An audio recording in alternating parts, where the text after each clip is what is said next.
Hello guys, welcome back in my YouTube channel biology tutor. So guys, अगर आप लोग मेरे चैनल पे नए हैं तो जल्दी से मेरे चैनल को सब्सक्राइब कर लीजिए और बेल आइकन को प्रेस कर लीजिए। और अगर आप लोग को मेरे वीडियोस अच्छे लगे तो लाइक का बटन ज़रूर प्रेस करिए। तो चलिए देखते हैं।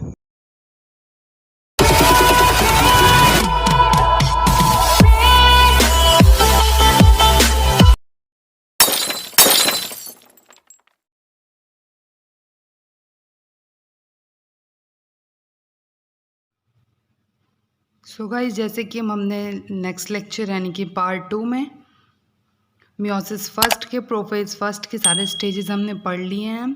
Leptotene, diplotene, diakinesis, zygotene and pachytene के बारे में। सो हमारा उस वीडियो में बस हमने स्टेजेस के बारे में पढ़ा क्योंकि वो थोड़ा लॉन्ग था और थोड़ा अच्छे से समझने वाला था। सो अब हम अपना इस लेक्चर से मेटाफेज फर्स्ट के बारे में स्टार्ट करेंगे।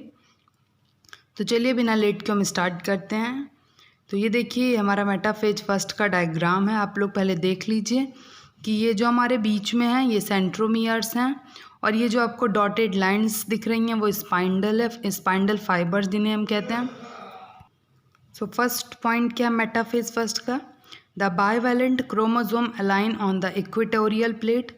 तो देखिए बाइवैलेंट क्रोमोसोम का क्या मतलब है कि जहाँ दो क्रोमोसोम हो तो दो क्रोमोसोम इक्वेटोरियल प्लेट पे अलाइन होंगे। सो आप देख सकते हैं कि ये और ये दो क्रोमोसोम इक्वेटर पे ही क्या है, एकदम अटैच्ड हैं। Next, the microtubules from the opposite poles of the spindle attach to the pair of homologous chromosome. और जो ये हमारा माइक्रोट्यूब्यूल्स आपको डॉटेड लाइंस डॉटेड पॉइंट जो दिख रहा है वो देखिए आपको दोनों अपोजिट पोल्स पे दो डॉटेड पॉइंट्स दिख रहे होंगे। तो ये हमारे स्पाइंडल को अटैच करती हैं, आपको दिख रहा होगा। ये दोनों देखिए डॉटेड पॉइंट्स हैं अपोजिट पोल्स पे और स्पाइंडल्स को ये जो डॉटेड है उसको अटैच करके होमोलॉगस क्रोमोसोम का फॉर्मेशन कर रही हैं। सो आपको समझ में आ गया ये होमोलॉगस क्रोमोसोम है। सो बस हमारा मेटाफेज फर्स्ट में इतना ही था। नेक्स्ट हमारा एनाफेज है मियोसिस फर्स्ट का, ये अभी हम पढ़ रहे हैं। अभी हम मियोसिस सेकेंड में बिल्कुल नहीं पहुँचे हैं। सो पहले मियोसिस फर्स्ट, प्रोफेज फर्स्ट हमारा क्लियर है और मेटाफेज फर्स्ट भी हमारा क्लियर है। अब हम एनाफेज और टेलोफेज के बारे में पढ़ते हैं। सो ये गाइज ये देखिए ये हमारा एनाफेज फर्स्ट का डायग्राम है। पहले आप लोग डायग्राम देख लीजिए, अभी मैं आपको पॉइंट्स पढ़ा रही हूँ। सो आपको यहाँ पे भी माइक्रोट्यूब्यूल्स दिख रहे होंगे और ये हमारे स्पाइंडल फाइबर्स इसमें हैं और ये आपको यहाँ वी शेप का सेंट्रोमियर, यानी सेंट्रोमियर तुम्हारा ये है और ये जो हमारे क्रोमोसोम्स हैं। तो आपको यहाँ ये पढ़ना है कि यहाँ जो क्रोमोसोम है वो वी शेप या फिर जे शेप का होता है। तो जब पॉइंट्स आप लोग पढ़ेंगे तो वहाँ पे और अच्छे से क्लियर होगा। तो चलिए हम इसका पॉइंट्स पढ़ते हैं।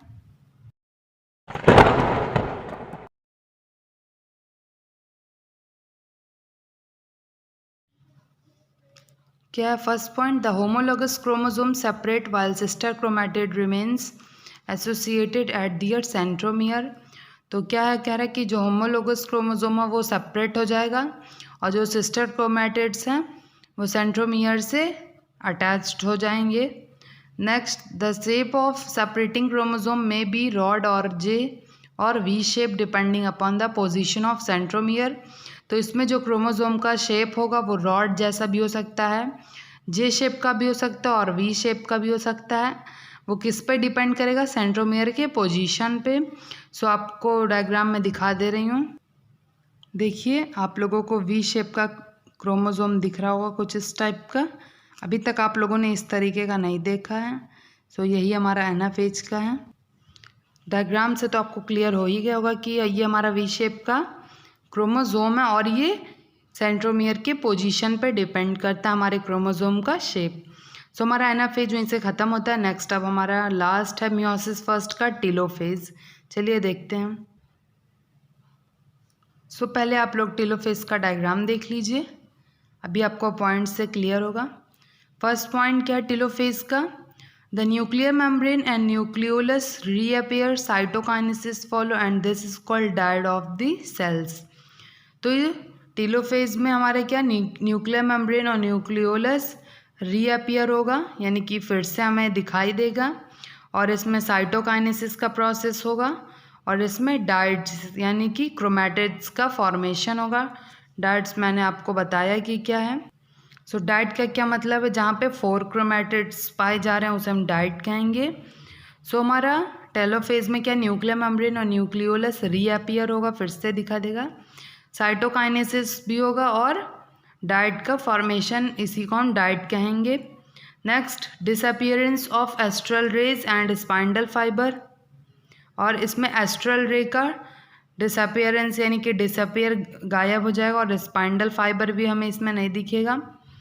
कंप्लीशन ऑफ सेंट्रोसोम, और इसमें सेंट्रोसोम का कंप्लीट फॉर्मेशन हो जाएगा टेलोफेज फर्स्ट में। सो इसी के साथ हमारा टेलोफेज ख़त्म हुआ, यानी कि हमने मियोसिस फर्स्ट में अपना सब कुछ पढ़ लिया। मियोसिस फर्स्ट में, प्रोफेज फर्स्ट में भी हमने लेप्टोटीन, डिप्लोटीन, जाइगोटीन, पैकार्टीन और डाइकाइनेसिस स्टेजेस के बारे में पढ़ा। फिर मेटाफेज, एनाफेज एंड टेलोफेज के भी बारे में हमने पढ़ लिया। सो अब हमारा नेक्स्ट मियोसिस सेकेंड इस चैप्टर में स्टार्ट होगा। सो इसी के साथ हमारा डिफरेंस पढ़ेंगे हम लोग, उसके बाद हमारा ये चैप्टर भी ख़त्म होगा। अभी इतनी जल्दी नहीं ख़त्म होगा, आप लोग परेशान मत होइए, 2-3 पार्ट में अभी ख़त्म होगा। तो चलिए हम मियोसिस सेकेंड स्टार्ट करते हैं। आई होप आप लोगों को जितना मैंने अभी तक पढ़ा है वो सब आपको क्लियर होगा। तो चलिए meiosis second, prophase second start करते हैं।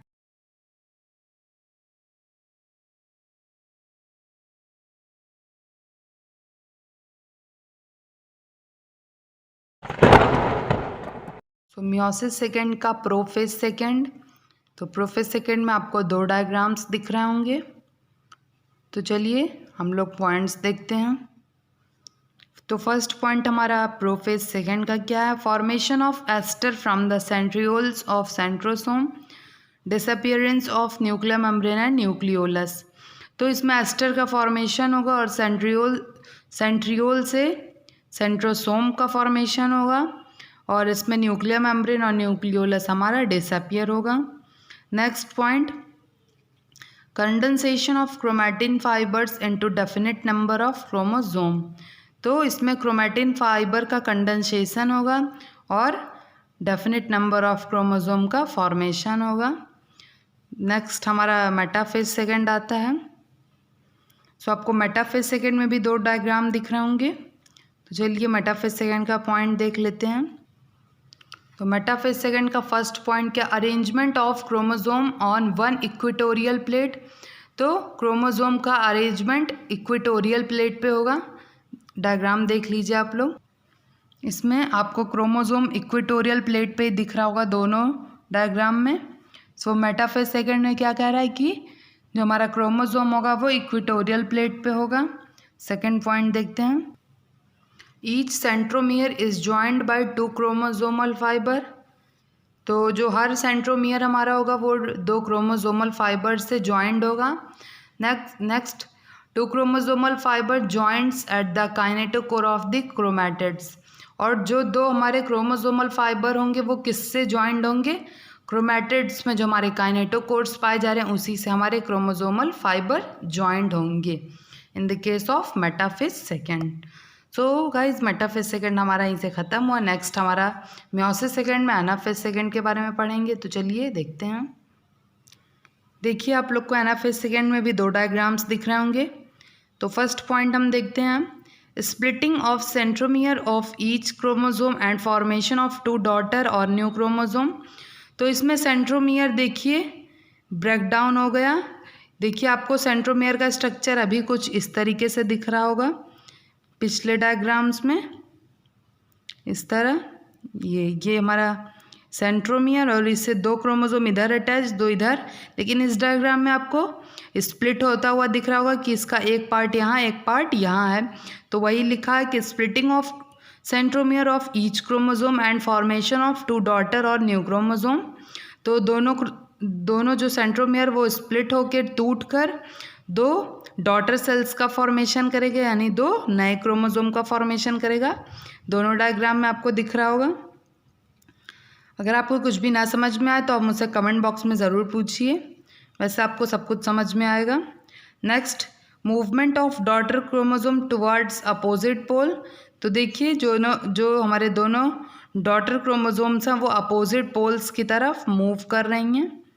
आपको डायग्राम से सब कुछ मैं अच्छे से क्लियर करवा रही हूँ ताकि आपको कोई दिक्कत ना हो। सो अगर आपको कोई भी दिक्कत हो तो आप मुझसे कमेंट में पूछिए। तो चलिए हम मियोसिस सेकेंड का टेलोफेज सेकेंड पढ़ते हैं।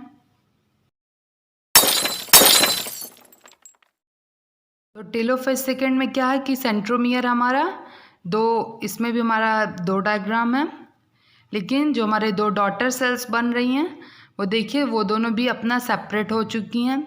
सो टेलोफेज सेकेंड हमारा यही था, इसमें कोई पॉइंट्स मैंने नहीं लिखा है, अभी तो आपको बता दे रही हूँ कि इसमें जो हमारे डॉटर सेल्स थे वो सेपरेट हो रही हैं। बस आप इतना ही जानिए कि सेंट्रोमियर से जो डॉटर सेल्स हैं वो 2 सेपरेट क्रोमोसोम का फॉर्मेशन करके अपना सेपरेट हो रही हैं। बस इतना ही आप लोग लिख लीजिए। सो इसी के साथ हमारा मियोसिस सेकेंड का भी चारों स्टेज ख़त्म होता है। सो अब हमें मियोसिस सेकेंड पढ़ना है कि क्या है मियोसिस सेकेंड। सॉरी, आपको टेलोफेज सेकेंड आगे पढ़ने को मिलेगा, मैंने लिखा है, अभी आपको दिखा रही हूँ। देखिए यहाँ पे टेलोफेज सेकेंड पहले आप देख ही लीजिए, उसके बाद बात करते हैं।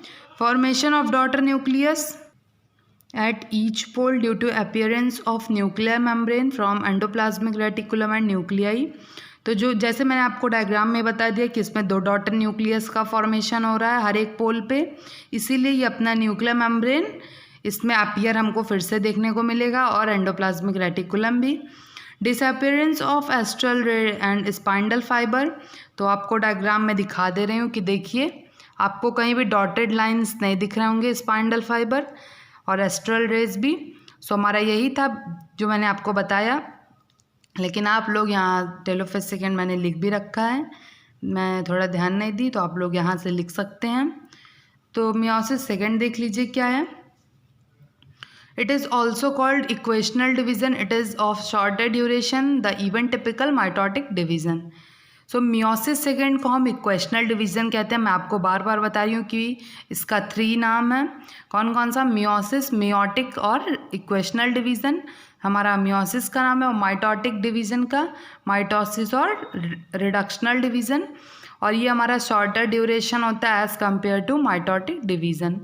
सो आपको मियोसिस और माइटोसिस डिवीज़न अच्छे से समझ में आ गया होगा। नेक्स्ट अब हम सिग्निफिकेंस की बात करते हैं। सो सिग्निफिकेंस में हम फर्स्ट पॉइंट मियोसिस का, इट प्रोड्यूसेस हैप्लॉइड गैमेट्स और स्पोर्स।